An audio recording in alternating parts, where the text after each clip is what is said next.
네, 안녕하세요. 최영호의 주간경제 리포트 김용입니다. 현재 시간으로 지난 7일 미국 워싱턴 DC에서는 국가조찬기도회가 열렸습니다. 이날 150개 이상의 국가에서 3,500여 명의 정치와 종교계 지도자들이 참석한 가운데 조찬기도회가 열렸는데요. 오늘은 조찬기도회에 다녀온 최영호 고문과 미국의 정치와 또 경제에 대한 이야기들 나눠보고자 합니다. 오늘도 현대경제연구원 최영호 고문 나오셨습니다. 고문님 안녕하세요. 네, 반갑습니다. 네. 고문님 아직 시차가 적응이 네. 안 됐을 것 같아요.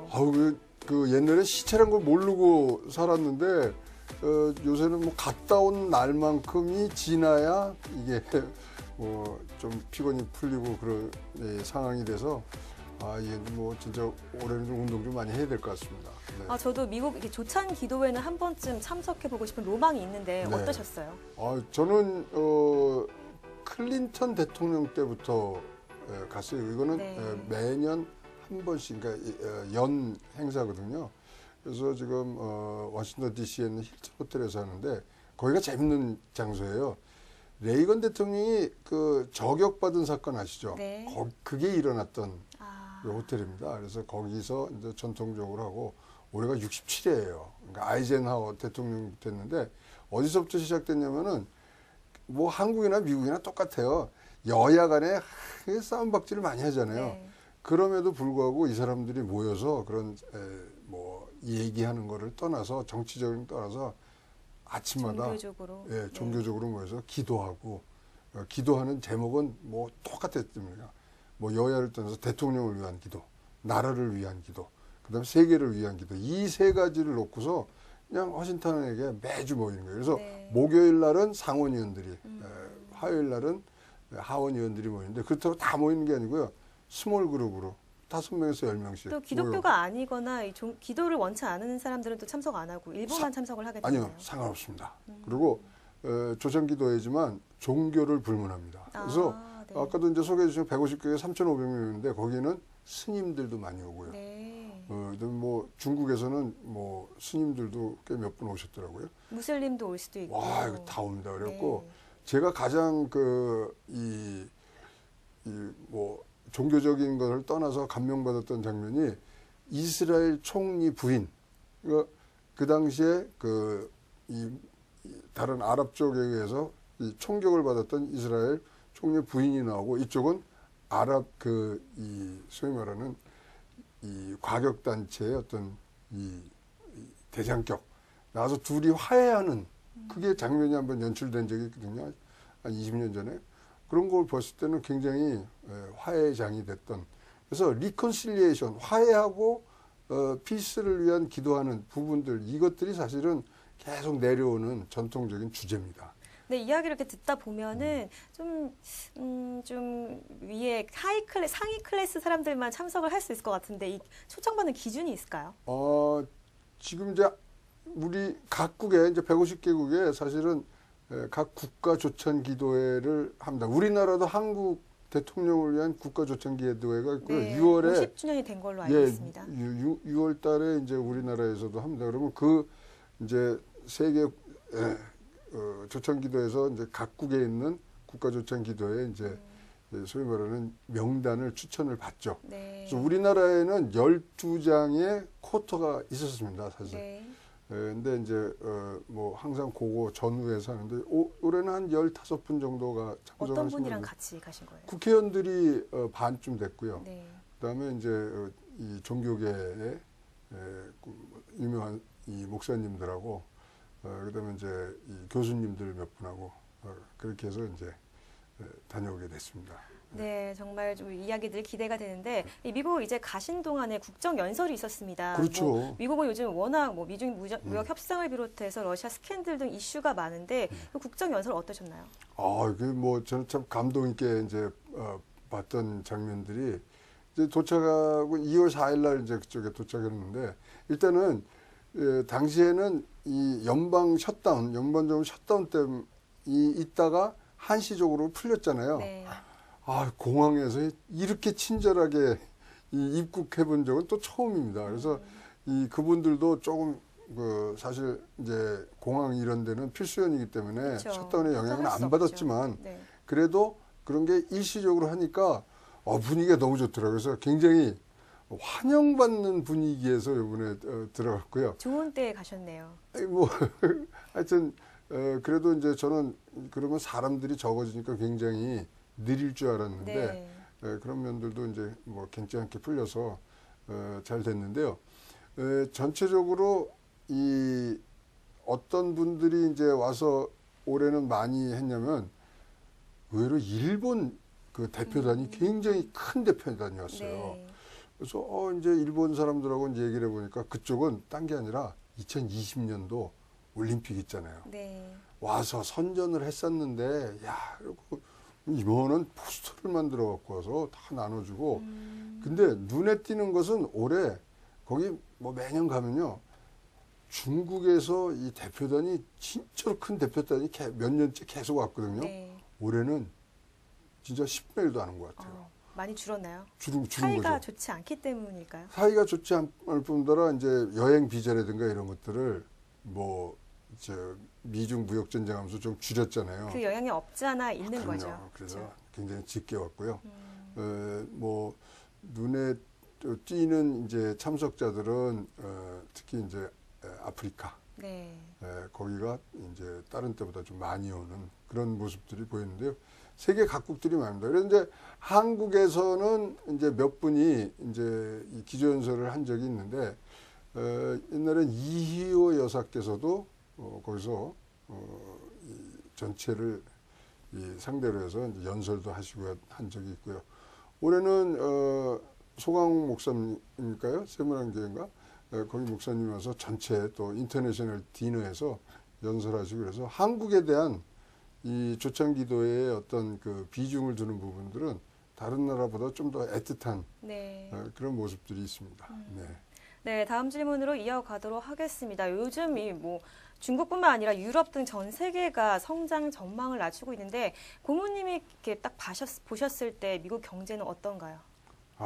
참 뭐 이 2018년도에 갔을 때는 진짜로 세계에서 우리만큼 경제가 좋으면은 뭐 우리만 잘 나가 이거 있잖아요. 정말 내가 제일 잘 나가. 내가 제일 잘 나가려고 네. 했는데 일단은 이제 대화를 해보면 기본적으로 뭐가 있냐면요.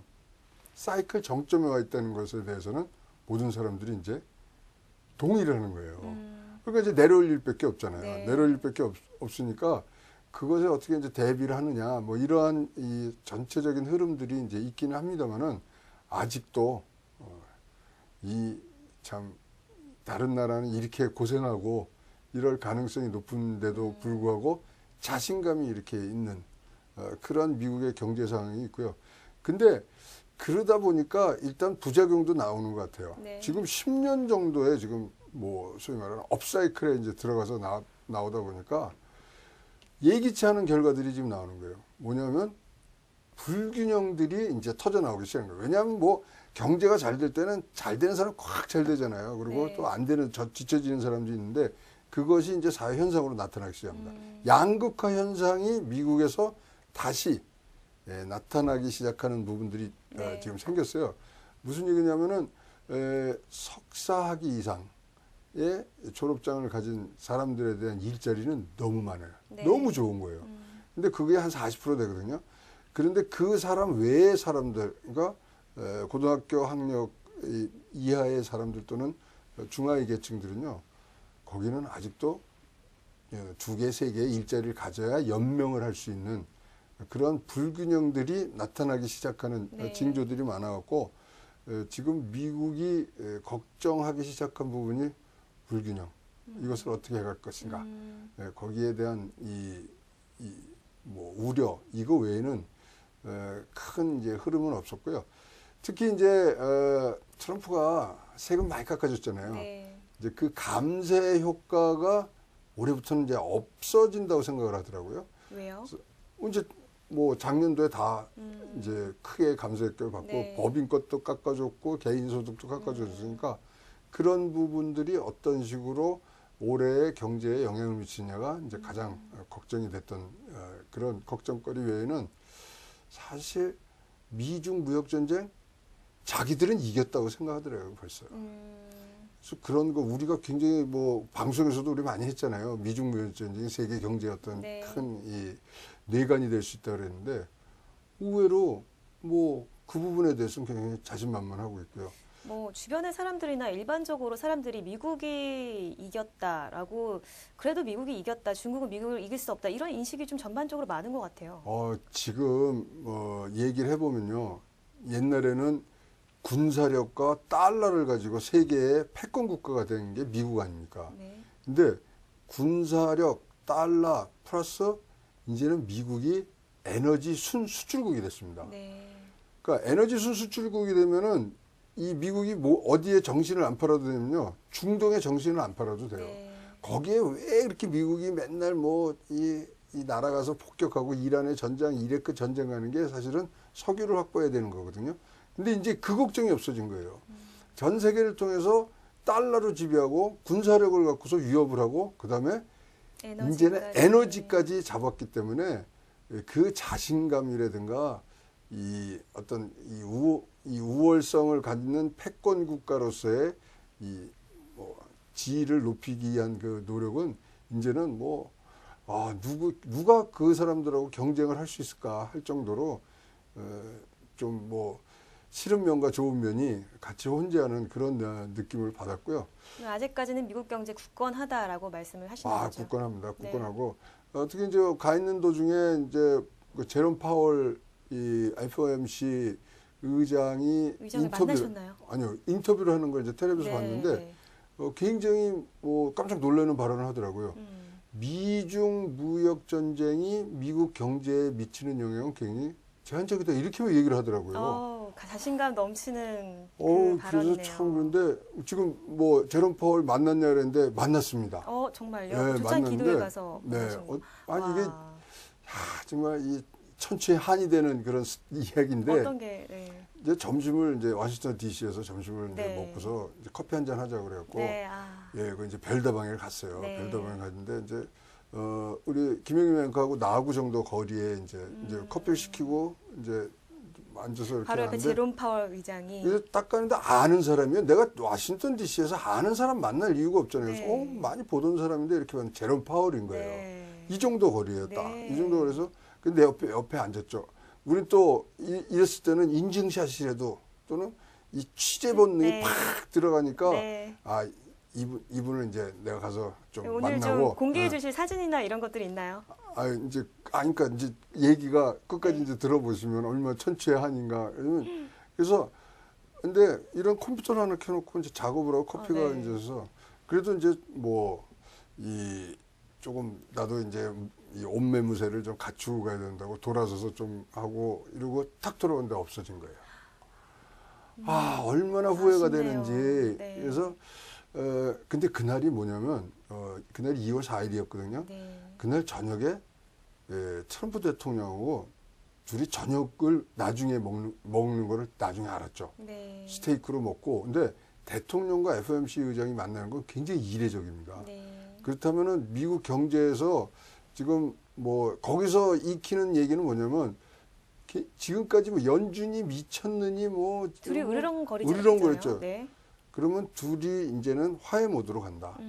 그렇다면 금리 인상 크게 없을 것이다. 네. 그럼 금리 인상 안 할 거고. 그래서 이제 나오는 얘기는 금리 인상이 많으면 올해 한 번, 내년에 한 번. 그냥 보통의 지금 뭐 이 생각으로는 올해는 없고 내년에 한 번. 정말 횟수가 많이 줄어든 거네요. 줄어든 거죠. 그래서 1월 달 회의록 보시면요. 점진적 지속적인 금리 인상 이 문구가 사라졌어요. 네. 그래서 이제 우리가 뭐 이런 걸 중심으로 해서 어떤 계획을 짠다든가 또 이 뭐 시장 전망을 하시는 분들은 금리 인상 이제는 어떤 상수로 두는 게 아니라 이제는 변수로 둬야 됩니다. 네. 그런 이제 상황이 있고요. 그래서 이제 제롬 파월을 그 옆에다 두고 이제 놓친 아쉽네요. 아쉬움이 굉장히 큰데요. 사실은 이제 가서 그러려고 그랬죠.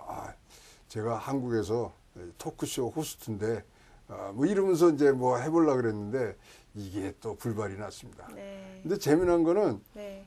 제가 이제 뭐 아까 말씀드린 대로 지금 15년, 20년 넘게 이제 조천기도를 다니는데 올해 이제 가서 저를 이제 이제 사람들한테 소개할 때 내가 한국에서 토크쇼를 호스트하고 있다. 네. 인기 폭발이에요. 한국에서 셀러브리티가 왔다. 셀럽이 네. 와서 네. 야 자기네들이 참 이렇게 영광이다. 네. 처음이에요. 그래서 야, 이 매체 파워라든가 또 한국이든 미국이든 간에 어떤 대중을 상대로 토크쇼 하는 게 이렇게 또 막중한 책임과 또 의무가 있구나 하는 생각들이 들어서 했는데 일단 기분은 굉장히 우쭐해서 왔습니다. 네. 네, 한국에서 토크쇼를 진행하는 최 고문님의 미국 방문기입니다.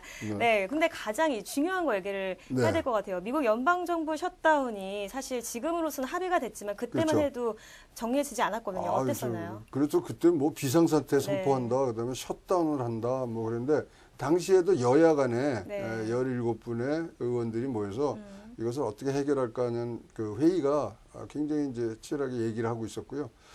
전체적으로 있습니다. 이제 새롭게 이제 하원이 구성이 됐지만 현재 본격적인 위원회 활동은 3월부터거든요. 네. 그래서 아직까지 전열이 정비되지 않은 상황에서 기싸움을 했던 것 같아요. 네.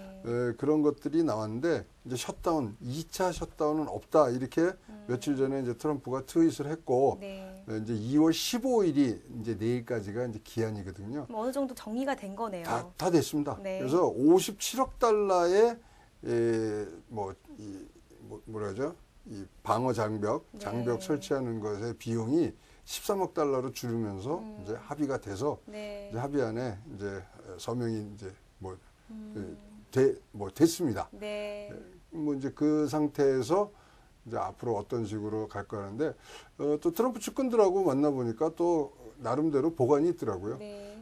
지금 뭐 13억 달러로 이제 내려갔을 때는 시스루 옛날에 그냥 암벽에 콘크리트로 친다 그러는 거 아니에요. 네. 그럼 이제 어떤 이 철망이나 철강으로 해서 서로가 볼 수 있는 부분 그런 부분들 하면 좀 줄나 봐요. 그래서 그것을 줄여서 이제 하고 또 민주당에서는 어떤 거를 요구를 했냐면 무슨 그 옛날에 아날로그식으로 이 철망 친다고 안 나오냐. 네.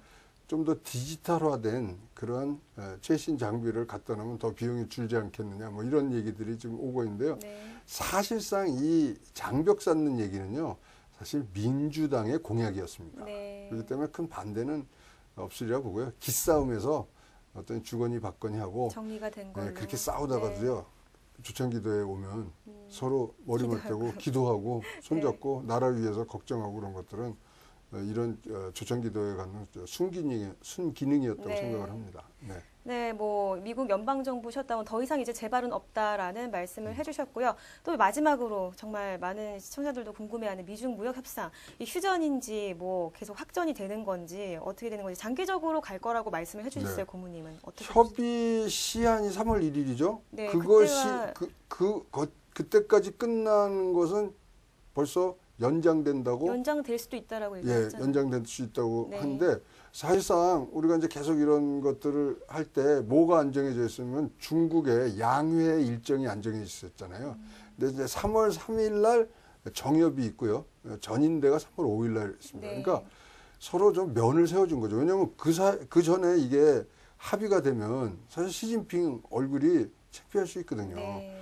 그래서 이 부분이 넘어가고 그러면서 3월 달에 네. 미중 정상회담이 열릴 것이다. 이제 그런 얘기들이 있기 때문에 지금 상반기가 굉장히 굵직굵직한 것들이 빨리빨리 네. 풀릴 수가 있습니다. 그래서 3월 달에 그러니까 2월 달에 이제 북미 정상회담이 네. 어떻게 될 건지 그다음에 3월 달에 미중 정상회담이 어떻게 갈 건지 그다음에 6월 달에 이제 일본에서 열리는 G20 네. G20을 하는데 그때 시진핑이 뭐라고 약속했냐면요. 일본에 가는 길에 한국을 들리겠다 그랬어요. 그러면 한국에서 들리죠. 그다음에 일본에 가면은 미국, 일본, 한국, 중국이 다 모여 있을 겁니다. 그러면 G20에서의 어떤 다자간 정상회의.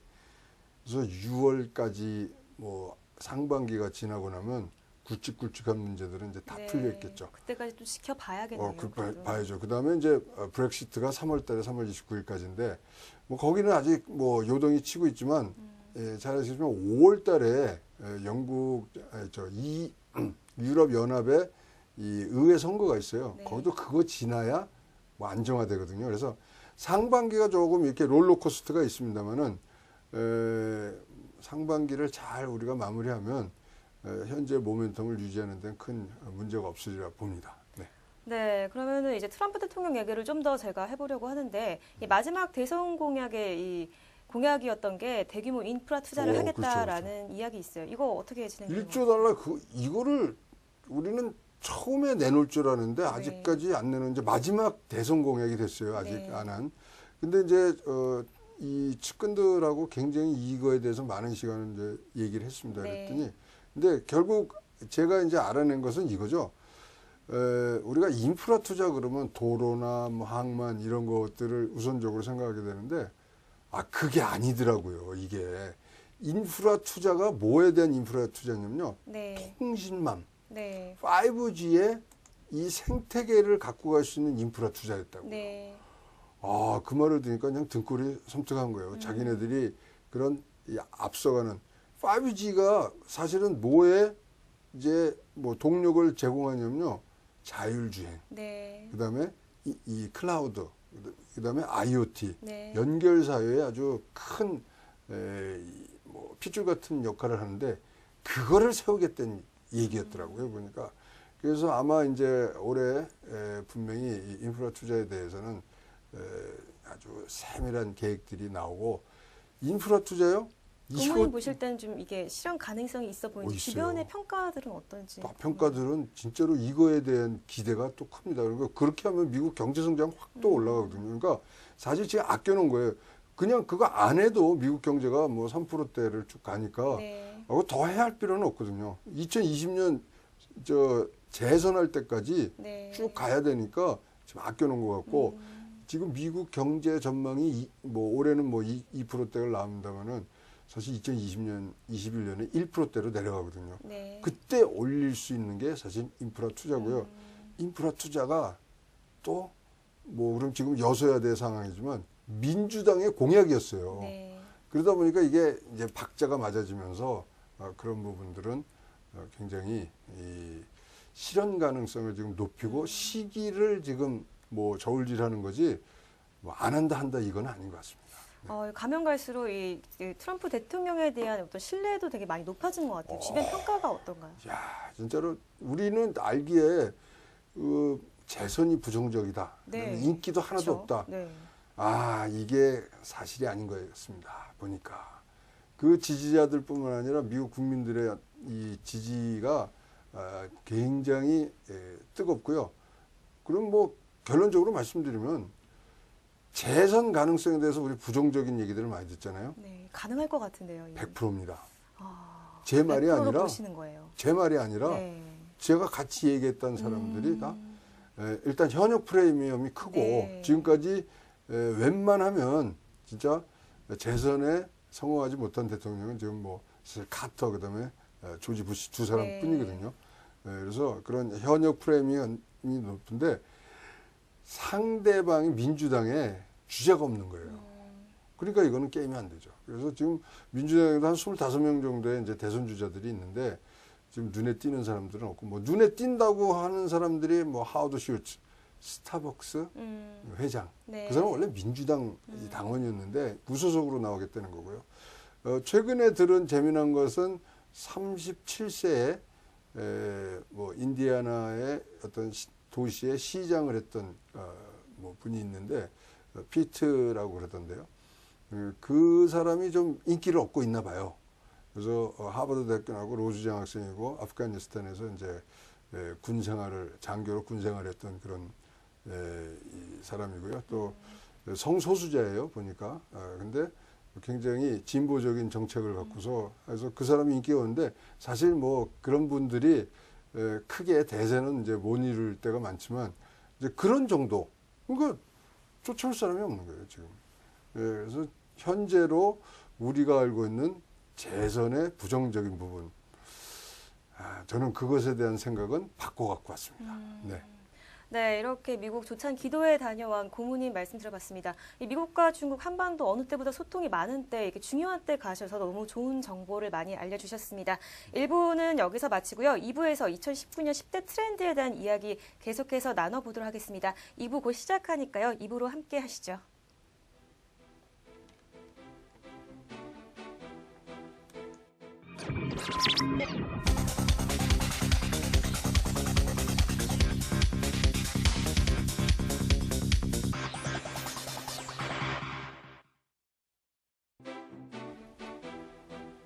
네, 최영호의 주간경제 리포트 2부 계속해서 이어가도록 하겠습니다. 2부에서는 2019년도 국내 경제, 산업, 경영, 또 사회, 문화 부문에서 부상할 것으로 전망되는 10가지 트렌드에 대해서 이야기를 해보도록 하겠습니다. 네, 먼저 첫 번째로 살펴볼 트렌드는 한국 경제 빌드업입니다. 이거 어떤 건가요? 2019년도 우리 고용 지표가 1월 달께 굉장히 최악의 성적표를 받고 이런 상황이지 않습니까? 네. 그래서 한국 경제 빌드업으로 어떻게 되는데 지금 우리가 갖고 있는 이 문제들을 한꺼번에 해결할 수는 없잖아요. 그러니까 네. 자꾸만 빌드업 이걸 만들어 가야 되는데 이거를 우리가 BTS로 한번 표현을 해보면 어떨까 그 싶습니다. BTS. BTS는 바운스백. 네. 다시 우리가 경제를 이루기 위해서 어떤 식으로 우리가 준비를 해야 되느냐. 네. 그 다음에 이거 턴어라운드 시켜야 되겠죠. 네. 우리가 어떤 식으로든지 이 추세라든가 네. 어떤 정책적인 그런 이 우선 되는 부분들을 턴어라운드 시켜서 빨리 경제의 재건이 될 수 있도록 스피드업한다. 그래서 네. BTS, 뭐 방탄소년단 분들한테는 죄송합니다만 네. 우리 경제도 방탄소년단이 필요하다.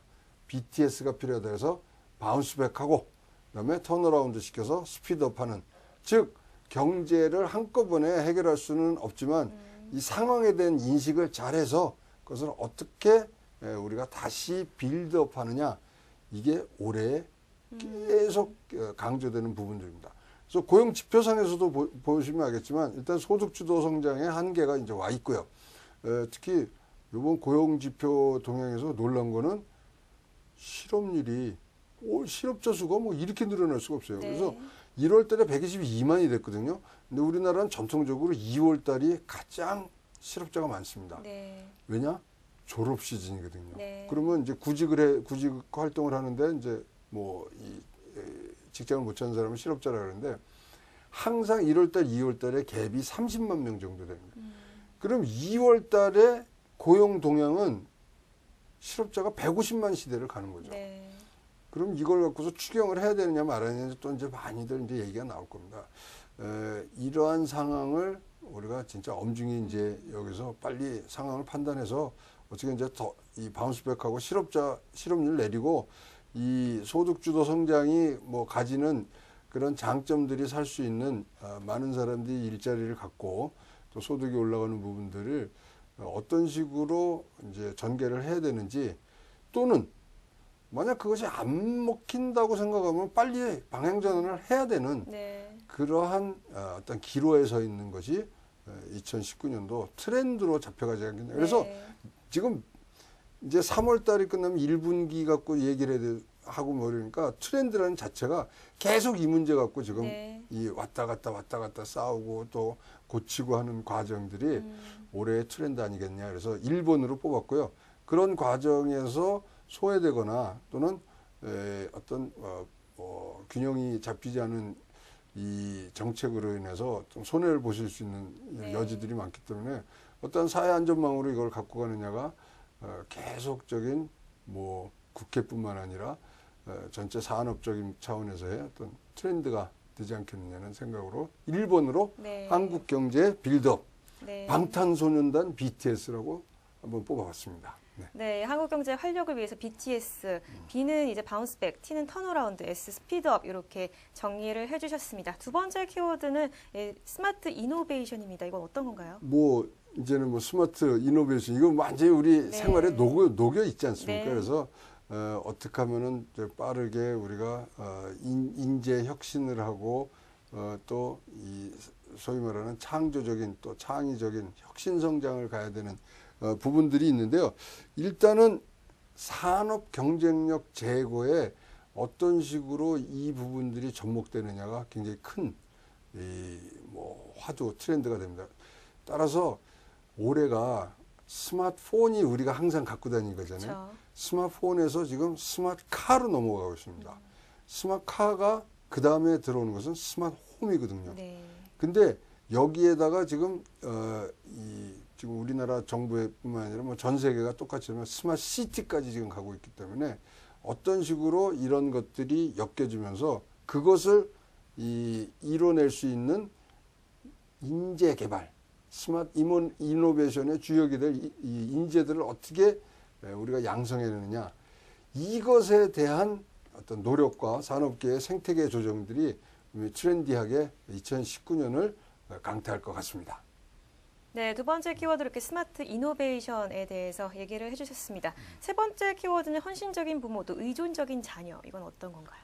뭐 스카이캐슬 생각하시면 되죠. 네. 지금 뭐 그다음에 캥거루족 뭐인데 더 심화될 것 같아요. 왜냐하면 부모의 어떤 재정적인 여력들이 자식들이 이제 독립하는 것보다는 부모의 재정적인 이 여력을 같이 나눠 쓰는 부분들로 가고요. 그래서 옛날에는 뭐 시집장가 안 가고 집에 있는 사람들에 대해서도 우리가 뭐 불편한 시선까지도 이제 네. 보냈는데, 그게 아니라 이제는 결혼하고도 집에 들어와서 뭐 이 부모님들이 애까지 봐주면서 하는 것들로 결혼을 하고도 계속해서 의존적인 자녀가 그렇죠. 될 것이다라는 예, 거죠. 그래서 뭐 생활 및 육아에서 부모의 이제 역할이 아직도 있는 거예요. 그래서 우리 세대가 좀 낀 세대가 아닌가 싶기도 한데, 네. 하여튼 어떤 옛날에 가졌던 결혼하면 뭐 분가하고 이런 거보다는 네. 조금 더 이게를 대가족 제도의 부활이라고 얘기할 수는 없겠지만 네. 조금 더 헌신적 부모, 그다음에 의존적 자녀, 캥거루족들의 뭐 모습들이 더 많이 있는데, 이렇다면 사회적 트렌드가 바뀝니다. 네. 왜냐하면 일단은 할아버지 할머니들의 씀씀이가 커져요. 네. 손자들 귀여워서 이거 안 사줄 수가 없고요. 네. 그래서 이 트렌드를 우리가 잘 분석을 해야 된다. 그다음에 우리가 지금 1인 가족, 2인 가족 뭐 이런 상태에서 갔는데, 만약에 다 모여 산다. 이게 트렌드로 간다. 가족들이 모일 수 있는 공간이라든지 공간이 그런 소비 있어야죠. 형태도 많이 바뀔 것 그다음에 같아요. 그러면 이제 큰 집은 못 가잖아요. 그러면 같은 아파트 단지에서 산다든가 그쵸. 뭐 이런 방법들로 네. 지금 많이 움직이는데, 이것은 굉장한 트렌드의 변화가 되는 거죠. 그러면 뭐 이 주변에서 뭐 우리가 심심찮게 보지만은 출근하면서 부모님 댁에 들어서 아침 식사하고 출근하고 애 놓고 오고. 아이를 맡기고 네, 출근하고. 그렇죠. 그러면 거기서 일어나는 어떤 생활의 변화, 패턴, 그다음에 또 60대 이 노년층들이 가지는 소비 패턴 바뀔 수 있거든요. 네. 그래서 그 부분들이 2019년도에 좀 두드러지지 않겠냐, 이렇게 보여집니다. 네. 네, 다음 키워드로는 연인운입니다. 네. 재밌는데요. 이게 제가 뭐 좀 멋있게 해보려고 네. 한 게 아니라, 하여튼 한자 한자마다 다 조금 뜻이 있나요? 뜻이 네. 있습니다.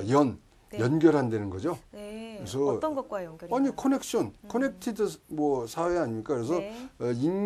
IoT, 네. 그다음에 블록체인 이런 것들이 이제 다 연결되는 상황이죠. 그래서 연을 우리가 소홀히 하면 비즈니스에서는 통하지 않는다는 거죠. 네. 그다음에 사람 인자를 쓰고 인공지능이라든가 네. 이런 부분들에 있어서의 그다음에 뭐겠어요? 구름 문자입니다. 클라우드. 클라우드, 컴퓨터 클라우드를 그래서 말씀하시는 이것들이 이제 가는데, 이게 뭐 제가 뭐 자기적으로 지어낸 게 아니라 글로벌 비즈니스 생태계의 기본이 돼버린 거예요. 네. 연인운이. 그래서 이 플랫폼을 어떻게 우리가 옮겨 타느냐, 또 그 위에서 어떤 식으로 우리가 살아가느냐가 이제는 비즈니스를 결정하는 요소가 되는 그런 것이 2019년도에 트렌드 아니겠냐. 그래서 하나라도 놓치기 시작하면은 이게 이 트렌드라는 게 한번 뒤처지면은 뭐 옛날엔 좀 노력하면 다시 올라갈 수 있었습니다만, 2019년에 연인운은요, 한번 멀어지면 다시 되찾기 어려운 이 생각. 그래서 연인이라는 게 연인의 운. 떠나간 우리 연인들을 되찾기가 굉장히 힘들잖아요. 그래서 숨은 뜻은 뭐냐면 놓치면은 그 다음에는 끝이다. 네. 그래서 이 세 가지의 이 비즈니스의 어떤 통할 수 있는 부분의 3대 요소 잘 기억하셔갖고 하나라도 뒤처지지 않는 트렌디하신 우리 시청자분들이 되시면 좋겠습니다. 네, 비즈니스 세 가지 요소 연인, 운에 대해서 설명을 해주셨습니다. 다음 이 키워드로는 데이터 가치 창출입니다. 이건 어떤 건가요? 인류가 계속 살아오면서요, 의존했던 이 대상들이 굉장히 바뀌고 있습니다. 우리가 옛날에는 신을 의존했죠. 그리고 지금도 뭐 신을 의존하시는 분들이 많지만, 하여튼 신 중심사였다가 이제 계몽주의가 들어가면서, 그 다음에는 이제 석학들이 이 소위 말하는 인간들이 의존하는 사람, 저 사람이 말해서 이렇게 됐고 뭐 등등이 나왔는데, 지금은 우리 인간들이 가장 의존하는 대상이 데이터예요. 네. 그래서 신의 영역에까지가 지금 데이터가 대신하고 있는 부분들이 되는데, 데이터라는 게 어떤 걸 말씀하시는 거예요? 모든 데이터, 빅데이터요. 빅데이터뿐만 아니라 주변에 일어나는 모든 정보들, 이게 네. 데이터거든요. 그러다 보니까 이것이 가치 창출의 아주 기본이 된 거죠. 석유예요, 석유. 네. 지식경제라든가 이제 21세기, 22세기에 경제를 돌리는 가장 필요 요소가 데이터가 된 거죠. 네. 그 다음에 인간이 가장 믿어요. 그러잖아요. 야, 통계에서 이렇게 얘기해. 그럼 우리는 논쟁이 끝나죠. 뭐 식으로 인류가 의존하고 있는 대상이 바뀌는 트렌드에 데이터는 지금 가치 창출의 가장 근본이 되는 거죠. 그럼 가치 창출인 게 뭐예요? 옛날에는 신의 말씀이 이렇다. 그걸로 어떤 선과 악, 그 다음에 좋고 나쁨을 판단을 했잖아요. 그 다음에 뭐 우리가 최근까지는 어떤 큰 이 거두들이 이것은 뭐 공공의 뭐 가치요 어떻게 하면 그쪽으로 따라갔는데, 이제는 데이터가 그 역할을 대신한다는 거예요. 네. 따라서 가치를 어떻게 창출하고 이 판단의 기준을 가는 데이터, 이거에 대한 우리 이 의존도 이런 것들은 뭐 더할 나위 없이 2019년도의 트렌드입니다. 네. 네, 이렇게 5번째 이 키워드로 데이터 가치 창출에 대해서 이야기를 해주셨습니다. 다음으로는 로봇 프로세스 자동화입니다. 이거는 어떤 건지 대충 느낌은 알겠는데 그렇죠. 무슨 얘기인가요? 뭐 이제 사무 자동화에 대해서 우리가 많이 알죠. 네. 이제 그것은 이제 벌써 우리가 아주 일상 생활이 돼 있는 부분들이고, 이제는 로봇, 그러니까 뭐 전 자동화가 된 거죠. 그래서 네. 어떤 로보틱 프로세서라 그래서 이제 그보다는 이제 옛날에는 사무 자동화라는 건 우리 인간의 어떤 힘이 들어가야 되고 인간의 사고가 들어가야지 이제 그것을 편하게 내겠지만, 이제는 로봇들이 자기들이 생각을 해요. 자기들이 생각을 하고 저희가 스스로 판단을 해서 우리에게 최적의 그런 공간을 만들어주는 부분, 뭐 쉽게 AI죠. 네, AI가 이게 발전한다 하더라도 인간의 생각만큼 이렇게 윤리적으로 이렇게 판단을 하고 생각의 수준까지 올 수 있을까요? 어떻게 생각하세요? 뭐 알파고 보시면 아시잖아요. 그거는 이제 어떤 기술이니까 기술적인 부분에서는 인간을 뛰어넘을 수 있겠지만 어떤 윤리적인 부분, 이렇게 가치를 결정하는 부분에서까지 AI가 그렇죠. 그게 이제 신의 판단이지만, 사실 우리가 그런 걸로 봤을 때 지금 우리가 주식시장 얘기도 많이 하고 그러지만, 네. 주식시장에 AI가 우리보다 훨씬 나아요. 수익 창출에 있어서 그렇다는 판단을 거죠. 하는데 벌써 네. 우리보다 나은 거죠. 그다음에 의사들을 대신하고 법률적인 것을 대신할 수 있는 부분들이 지금 뭐 벌써 우리 어떤 판단 능력은 넘었지만, 거기에 창의적이거나 그다음에 감성적인 부분들을 어떻게 붙이냐인데요. 뭐 신의 영역이라고 얘기를 합니다만은 별로 어려운 기술은 아니거든요. 그래요? 네. 네. 따라서 트렌디하게 이제 로봇이라는 이름으로 AI가 더 우리 주변에 올 겁니다. 집에 혹시 뭐 AI 스피커 같은 거 있으세요? 네, AI 스피커도 있고 청소하는 거 있잖아요. 바닥에 네. 청소하는 그 기계가 있긴 있는데 쓰진 않아요. 근데 그 정도까지는 그렇죠. 근데 AI 스피커, 제가 이제 제 생활에 AI 스피커가 들어온 게 한 6개월 됐는데 이제 나갈 수가 없어요. 왜요? 너무나 편하고 그다음에 한 6개월 했더니 이제 내 패턴을 다 알아요. 어떤 식으로 지금 사용하고 그러니까 뭐 계신 거예요? 노래를 듣는다든가 뉴스 네. 듣는다든가 아침에 뉴스 좀 틀어줘 그러면 쭉 얘기를 하고 네. 내가 듣고 싶은 뉴스를 이제 그렇게 얘기하라고 해놓으니까 이제는 저를 이해를 하는 것 같아요. 그래요. 그래서 딱딱 중요한 것들 얘기를 해주고 그러니까 그런 식으로 뭐 스피커 자체가 로봇이죠. 작게는 이제 그러한 부분들이 이제 일상생활로 오는. 그래서 빨리 친해지셔야 돼요. 그 일본에서 같은 경우에는 독거 노인들이 이 AI 스피커 굉장히 요즘 인기거든요. 그래서 그럼요. 이 스피커 고장 나면 아들 자식 필요 없고 이거 고쳐달라 그럼요. 이러는 사람들도 많은데 많아요. 이게 거의 대체가 될까요? 되죠. 그다음에 이제 AI라든가 모든 것 사실 AI 스피커도 꼭 뭐가 있어야 되시냐면은 스마트폰이 있어야 되잖아요. 네. 그래야 이제 그 안에 랩 깔아서 서로 이제 연동이 되니까 이제 스마트폰이 중심이 되는데 이제 스마트폰으로 헤드코트가 되고 네. 브레인이 되고 그것을 시행 어떤 손발이 될 수 있는 부분들이 로봇으로 들어오는 거죠. 네. 그래서 그 부분들이 굉장히 참고라는 첫 해가 되지 않겠느냐는 2019년도의 트렌드입니다. 네. 네, 이렇게 로봇 프로세스 자동화에 대한 이야기를 해주셨습니다. 다음으로 오마카세 부상입니다. 오마카세라고 하면은 갑자기 배가 고파지는데 이거는 왜 쓰신 건지? 오마카세 뭐 잘 아시겠지만 이제 주방장이 그날 네. 시장에 나가서 가장 싱싱한 주방장이 일임을 하는 거죠. 네, 주방장이 일임을 한데 근데 주방장이 오마카세 하는 집 잘하시는 가면요 새로운 손님에 대해서 가장 당황하는 것이 오마카세 주방장입니다. 네.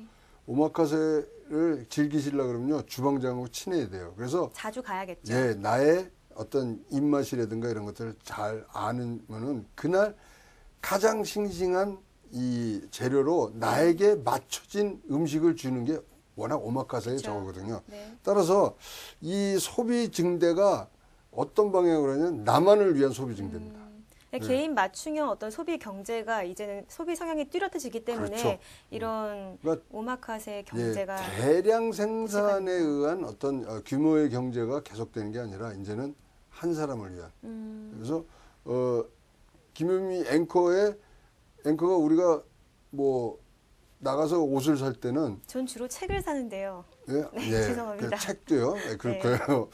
옷을 살 때 우리가 가서 네. 얘기할 때 44 사이즈 주세요, 55 주세요, 뭐 77 네. 주세요 이러잖아요. 그게 아닙니다. 77.5를 사든가 70.34를 사야 되는 부분들이 있잖아요. 요즘에는 신발도 뭐 235가 있으면 235.5가 있고 그럼요. 더 이렇게 나눠져 있다고 거기다가 하더라고요. 자기 발 등록해놓으면요, 자기 딱 맞춰서 나와요. 근데 옛날에 그게 비쌌거든요. 네. 왜냐하면 이 소위 말하는 이 주문을 다시 짜야 되기 때문에. 네. 근데 지금은요, 필요 없어요. 왜? 3D 프린터가 있기 때문에. 따라서 이런 오마카세 경제, 나만을 위한, 그리고 나만에 의해서 어떤 이 다른 전문가들이 판단을 해서 갖다 주는 나만의 경제, 아주 굉장히 트렌디하게 우리 앞에 오지 않겠느냐. 그거 2019년도 됩니다. 그래서 오마카세에 대한 우리가 어떤 이 생각과 이런 것들을 조금 더 갖춰나가는 그런 부분들이 우리가 필요해지는 그런 상황이라고 보시죠. 네, 나만을 위한 경제 오마카세 부상 이야기 해주셨습니다. 다음으로는 디지털 양극화입니다. 이건 어떤 건가요? 이제 디지털 리치, 디지털 푸어가 생기는데 네. 양극화가 생겼죠 벌써. 왜냐면은 저기 뭐 패스트푸드점 가보세요. 잘 보시면은 노인층이 이 소비 매장에 오시는 분들이 많이 줄었어요. 네. 키오스크 하는 게 힘든 거예요. 네. 그다음에 거기다가 무슨 카드 쓰는 부분들 이런 것들이 굉장히 이제 어려워졌기 때문에 점점 더 차이가 나는. 그래서 디지털이 전체적인 운영으로 우리가 가는 부분보다는 이제는 디지털 잘하시는 분, 못하시는 분, 그리고 뒤처지면 한 번 뒤처지면 디지털은 네. 회복하기가 어렵거든요. 따라서 이러한 디지털이 한번 내가 디지털 푸어가 되기 시작하면요. 한번 사용해보고 불편하고 그러면요. 푸어가 되는 거네요. 푸어가 되고 안 쓰기 시작하는 건 뒤처지는 거예요. 따라서 이런 디지털 양극화가 이제는 조금 더 현실에 나오고 특히 이제 우리가 인건비라든가 이런 부분들이 굉장히 이제 올라가는 상태에서 무인 점포들이 많이 생기잖아요. 네. 사실 무인 점포라 그러면 젊은 저 분들은 들어가기 굉장히 뭐 이 꺼리낌이 없을 것 같은데 네. 우리만이라도 이제 싫어요. 그럼 나와서 뭐 드실래요? 뭐 이거 주세요, 저거 사람과 이거, 이야기를 예, 하면서 뭐 하는 거 물건을 한데 하고 그런 싶은데. 거보다는 가서 눌러서 하고 그다음에 뭐 이거를 장바구니에 담으세요, 뭐 하는 게 네. 어떤 데는 싫거든요. 근데 안 할 수가 없잖아요. 근데 하기 싫으면 그 매장을 이제 안 가게 되는 거죠. 그것이 디지털 푸어의 아주 사실 전형적인 모습이 되는데요. 그것이 이제 심화될 수 있는 여지가 굉장히 큽니다. 근데 이렇게 디지털 푸어 같은 경우에는 이제 취약 계층이라고 말할 수 있는데 이런 대책 마련도 좀 필요할 것 같은데 있을까요? 이거는 뭐 이 대책 마련이 아니라 그냥 이제 뒤처지는 건가요? 예, 사회 안전망으로 가야 되는 거죠. 예, 대책이 굉장히 이제 필요한 부분이고, 자, 디지털 위치의 디지털 푸어의 가장 이 근본적인 대책은요, 교육이거든요. 네. 예, 그래서 전 국민들이 어떤 식으로 이런 디지털 문화에 접속할 수 있는 그런 이 교육을 받느냐 또는 얼마나 간편성을 갖고 하느냐 이런 것들이 사실 국가의 경쟁력을 판단하는 이제 기준이 됩니다. 그래서 지금 뭐 잘 아시지만 중국 같은 데는 QR 코드만 돼도 지금 뭐 계산이 되는 부분, 이거 디지털 푸어로 가지 않아도 되는 인프라를 중국은 깐 거거든요. 그런 부분들이 우리가 2019년을 살아가는 시점에서 우리가 고려해야 될 그런 트렌드라고 보여집니다. 네, 이렇게 디지털 취약 계층을 위해서 사회 전반적으로도 이 대책 마련이 시급하고 또 다양한 좀 제도들이 나와야 될 것으로 네, 생각이 듭니다. 다음으로는 레지테인먼트입니다. 좀 처음 들어보는 단어인데 이건 뭔가요? 그 레저 플러스 엔터테인먼트예요. 레저 플러스 엔터테인먼트라는 네, 거죠. 근데- 여가와 네. 근데 레저가 겹친 거. 그렇죠. 그렇죠. 근데 우리가 이 공휴일이라든가 이런 뭐 되면은 쉰다고 생각하잖아요. 네. 야, 오늘 쉬는 날이야? 그 어디 영화 나갈까? 근데 굉장히 틀린 말이에요. 네. 잘못된 말이에요. 쉬는 날은 집에서 쉬어야 되는 거거든요. 이제는 어떤 식으로 하냐면 이제 만약에 휴일이 된다면은 쉬는 게 아니라 노는 거예요. 쉬는 날이 뭐 그런 빨간 날이 아니라 가서 자기가 하고 싶은 일을 하는 그것을 재밌게 하는 노는 날이 돼야 되는 거예요. 그러니까 여가 시간을 활용해서 내 레저를 한다라는 그렇죠. 거죠. 그러니까 우리가 이제 토요일 일요일 되면은 이제 뭐 피곤들 하니까 주무시는 분은 쉬시는 분들이고. 네. 근데 그거보다는 더 회사 다닐 때보다 더 땀 흘리면서 뭐 자기가 하고 싶은 거 하면서 네. 스트레스도 풀고 어떤 많은 부분들인데 레저테이먼트 이제는 자기가 자기만을 위한 어떤 경제 안에서의 아주 굉장히 큰 요소로 보는 거죠. 그래서 쉬는 휴일이 아니라 노는 휴일. 자기가 찾아서 자기가 하고 싶은 일을 하는 그런 부분들이 이제 생활에 들어오는 거고, 그게 사실 굉장히 사회적 인프라가 굉장히 필요한 네. 거거든요. 이제 우리 경제도 그것을 감당할 수 있는 그런 수준까지 이제 올라왔다고 보여지고요. 레저 엔터테인먼트의 이 비즈니스 규모는 상상을 초월합니다. 따라서 이쪽 부분들이 어떻게 팽창하느냐는 우리 뭐 재계라든가 특히 증시 쪽에 있으신 분들은 눈여겨 아주 뭐 계속 귀와 눈을 열어놓고 계셔야 될 부분들이 이 부분이라고 생각합니다. 또 이렇게 근로 시간이 축소가 되면서 아무래도 이런 그렇죠. 부분이 더 필요할 것 같다라는 네. 생각이 듭니다. 근데 근로 시간뿐만 아니라 여기다 네. 불을 지르는 게 하나 더 있죠. SNS. 네. 소셜 네트워크. 그래서 요새는요, 자기네들끼리만 모여요. 옛날에 뭐 다 하고. 그 다음에 네. 유튜브가 요새 어떤 뭐 보도 기능을 지금 하고 유튜브 보는 시간이 굉장히 늘은 게요. 네. 그냥 우리 같은 프로 보면은 뭐 제가 이제 정보 비판도라고 하면 그게 듣기 싫으신 분이 있을 거예요. 그러면 자기네들끼리 자기가 듣고 싶은 얘기만 하는 프로를 보게 되거든요. 그래서 유튜브가 늘어나는 네. 거거든요. 그런 부분들이 지금 우리가 얘기하는 트렌드를 아주 극명하게 나타내는 그런 부분들이 어떤 현상이라고 보여지는 거죠. 네, 레지테이먼트 이렇게 새로운 소비 문화 형태인 것 같습니다. 다음으로는 남북 경협입니다. 신남북 경협. 신자를 붙이셨는데. 네, 그렇죠. 이제 우리가 남북 경협은 사실 남과 북 간의 어떤 이런 경제적인 뭐 협력을 했는데 이제 이거는 완전히 인터내셔널화 됐어요. 이제 네. 모든 국제 간의 거래들이 이제 들어왔고요. 그 다음에 이제 남북 경협이 제도화돼야 되는 첫 해라고 봅니다. 네. 그래서 지금은 뭐 우리가 뭐 금강산이나 개성공단이 문을 열기 위해서 굉장히 많은 노력을 했지만 이것이 뭐 대북 제재가 해제가 되지 않으면은 뭐 되지 않는 부분이기 때문에 어떻게 하면 이걸 제도하고 국제적인 그런 이 협력 체제로 들어오면서 그 다음에 소위 말하는 국제사회의 어떤 평화에 기여를 한다는 모습까지 가야 되는데 이게 과거에는 안 그랬어요. 과거에는 뭐 항상 우리 뭐 저 육자회담에서 나오듯이 주변국의 모습이 보였지만 제도화가 안 된 거죠. 그래서 올해는 이제 뭐 며칠 있으면은 북미 정상회담이 있습니다만은 이제는 제도화되는 따라서 남북 경협이 신자를 붙여도 괜찮을 정도의 새로운 국면을 갖는 첫 해가 될 것 같아요. 그래서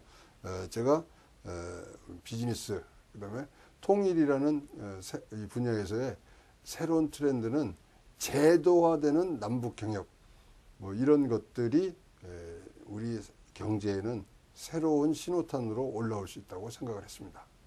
네, 이 남북 경협이 사실 본격적으로 시작된 게 얼마 안 됐기 때문에 신남북 경협 제도화 정말 필요한 정책인 것 같습니다.